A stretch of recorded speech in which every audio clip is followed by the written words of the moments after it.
বিগত 16 বছর ধরে জনগণকে একত্রিত করে আন্দোলন করতে পারে নাই। আমরা যখন অরাজনৈতিকভাবে সাধারণ ছাত্ররা বৈষম্য বিরোধী ছাত্র আন্দোলনের ব্যানারে আন্দোলন শুরু করছি, তখন সকল জনগণ আমাদের সাথে আসছে। তখন আমরা আপনাদের আওয়ামী লীগের স্বৈরাচারের পাচারা রূপ দেখেছি। এট দ্য সেম টাইমে এখানে আবু সাইদের নাম নেওয়া নেবে, এখানে মুক্তবের নাম না নেওয়া হয়, এখানে অন্যান্য শহীদদের নাম না নেওয়া হয়। এখানে কিভাবে আপনারা মিটিং শুরু করতে পারেন? এখানে আমরা কোনো দলের টাকার উপরে ভিত্তি করে আন্দোলন করি নাই। এখানে সাধারণ ছাত্ররা প্রতিদিন হেঁটে খেয়ে না খেয়ে কোন সিঙ্গারা বিস্কুটের লোভে না যে নিজেদের পায়ের মাথার ঘাম পায়ে ফেলে তারা আন্দোলন করে। এই একটানা 35 দিনেরও বেশি সময় ধরে আন্দোলন করে তারা। আমরা আতঙ্কে পুলিশের উপর করে এই দেশটাকে আমরা ঠিক করতেছি। আমরা যখন দেশ সংস্কার করতেছি অরাজনৈতিক ভাবে, আপনারা তখন রাজনৈতিক দলের নেতা কর্মীদের নিয়ে এখানে কি করতেছেন? আপনার এই প্রশাসন লেয়াজু ভিত্তিক প্রশাসন, এই প্রশাসন যদি ভবিষ্যতে থাকে, আমরা আশা করতেছি আমরা সাধারণ ছাত্র সমাজ আবার একই ঘটনার সম্মুখীন হবো। আবার গুলি চালাতে পারেন।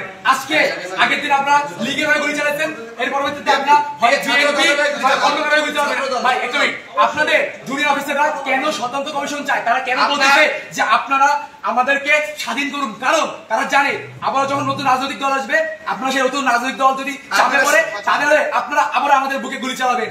আপনারা যে গুলি চালাবেন না, এর গ্যারান্টি কি আমাদের দিবেন? কোন ছাত্রের উপরে, কোন জনতার উপরে, নিরাপদ জনতার উপরে, কোন মিছিলের উপরে যে গুলি চলবে না, মিছিল মিটিং যে স্বাধীনভাবে হবে, এর কোন গ্যারান্টি আছে? একটা দল মাত্র রক্ত শুকাইতে পারেনি, তার ভিতরে আপনারা সমাবেশ শুরু করছে, আপনারা তাদের সাথে বসা শুরু করে দিচ্ছেন।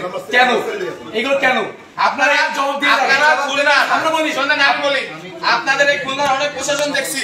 সেদিনকে আওয়ামী লীগের আমাদের যখন জোর করে তুলে নিয়ে যাওয়া হয়েছে, আওয়ামী লীগের অনেক আতিপাতি নেতারা আপনাদের আশপাশ দিয়ে ঘুরছে, আপনারা কোনো প্রতিবাদ করতে পারেন নাই। যেহেতু আপনি পুলিশ কমিশনার সেদিনকে কোনো প্রতিবাদ করতে পারেন নাই সন্ত্রাসীদের বিরুদ্ধে। আমরা চাই না এই খুলনা কমিশনারের, এই আপনার মতো পুলিশ কমিশনার আমরা এই খুলনায় চাই না। শুধু আপনি না, ওই দিনকে উপস্থিত সকল প্রশাসনিক কর্মকর্তাকে বদল করতে হবে। ওই দিনকে উপস্থিত সকল প্রশাসনিক কর্মকর্তাকে হয় বদলি করতে হবে, না হয় তাদের বহিষ্কার করতে হবে। আমরা কোনো লেয়াজু ভিত্তিক প্রশাসন চাই না। আমরা চাই ছাত্র জনতা মিলে একটা সুন্দর প্রশাসন হবে।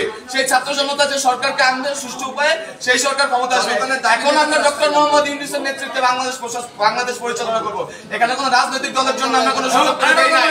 আপনাদের যে জুনিয়র অফিসার আছে তাদের একটা বার্তা, আপনাদের যে সিনিয়র অফিসার আছে তারা পদত্যাগ করবে কি করবে না আমরা জানি না, কিন্তু বর্তমান দেশের যে অবস্থা, পুলিশ প্রশাসন রাস্তায় দরকার।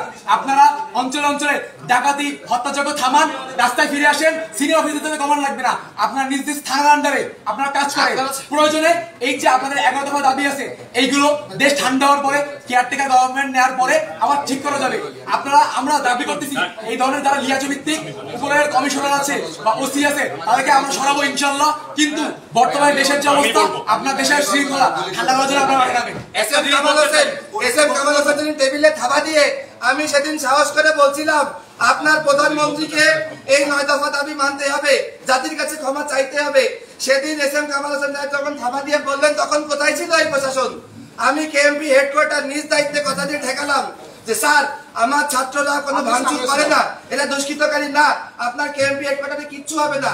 এই কথা দেওয়ার পর আমি যখন শান্তিপূর্ণ মিছিল নিয়ে ফেরত যাচ্ছিলাম, তখন কেন সেখানে দায়িত্বরত এপিবিএন এবং পুলিশ আমার উপর গুলি চালালো? স্যার আমার শরীরে 11টা গুলি লেগেছে, 11টা গুলি লেগেছে স্যার, 11টা গুলি, 11টা গুলি, এখানে 11টা গুলি লেগেছে। সেই প্রশাসন রাতের অন্ধকারে, আপনারা সেই প্রশাসন রাতের অন্ধকারে আরেকজনের নামে মুছে ফেলেছেন। 11টা গুলি এখন একটা লাস্ট এই জনগণ কি না না আমার এই লাস্টটাই চুপ থাক।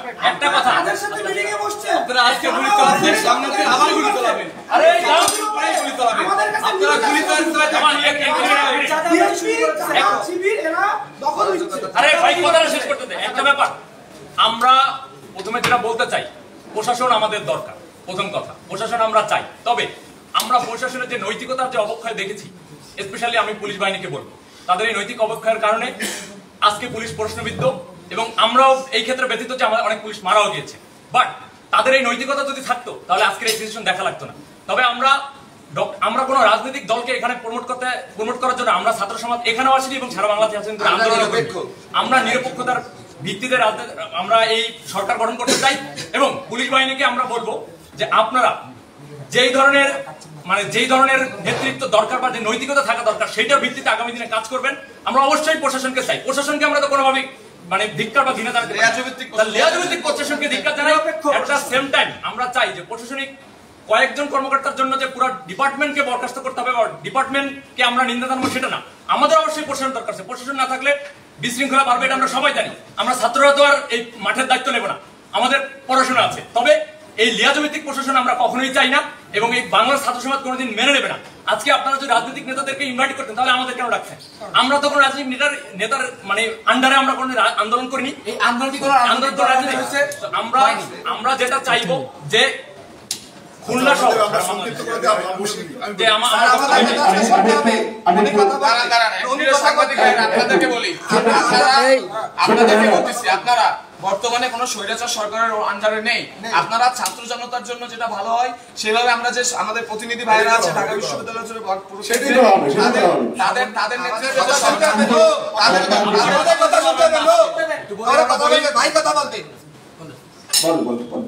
তাদের নেতৃত্বে আজকে রাত 8টায় যে শপথ বাক্য পাঠ করবে ডক্টর মোহাম্মদ ইউনূস, আপনারা তাকে সাপোর্ট দিবেন এবং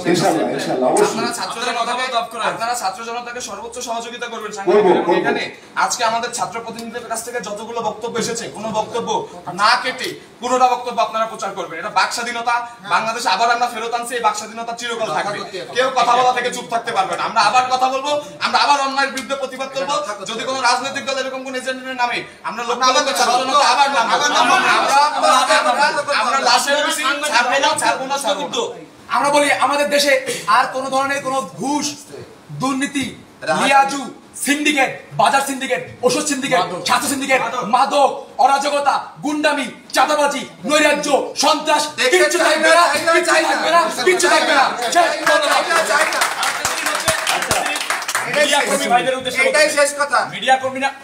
মিডিয়া কর্মীদের উদ্দেশ্যে বলতে চাই যে ভাই, আপনারা যারা আমাদের সাথে ছিলেন এই আন্দোলনের শুরু থেকে, এবং আমি মিডিয়া কর্মী অনেকের সাথে কথা হয়েছে, তারাও এতদিন বাক স্বাধীনতা প্রকাশ করতে পারেন নাই। তো আজকে থেকে না, আন্দোলন যেদিন থেকে সরকার পতন হচ্ছে সেদিন থেকে আপনারা এই স্বাধীনতা প্রকাশ করছেন, আগামী দিনেও করবেন। আপনারাও না হলে পরিস্থিতি হবেন জাতির কাছে, এই শিক্ষার্থী যে সমাজ তাদের কাছেও, আপনাদের কাছে আপনাদের নৈতিকতা যেন থাকে। কোনো বাহিনীকে প্রতিটা মানুষই হচ্ছে যদি অন্যায় করে তারা প্রশ্নবিদ্ধ হবে। এটাই আমার বাংলাদেশ স্বাধীন, বাংলাদেশ স্বাধীন। আমরা এখনো কাজে গেলে এখনো আমাদেরকে অনেকে বাদ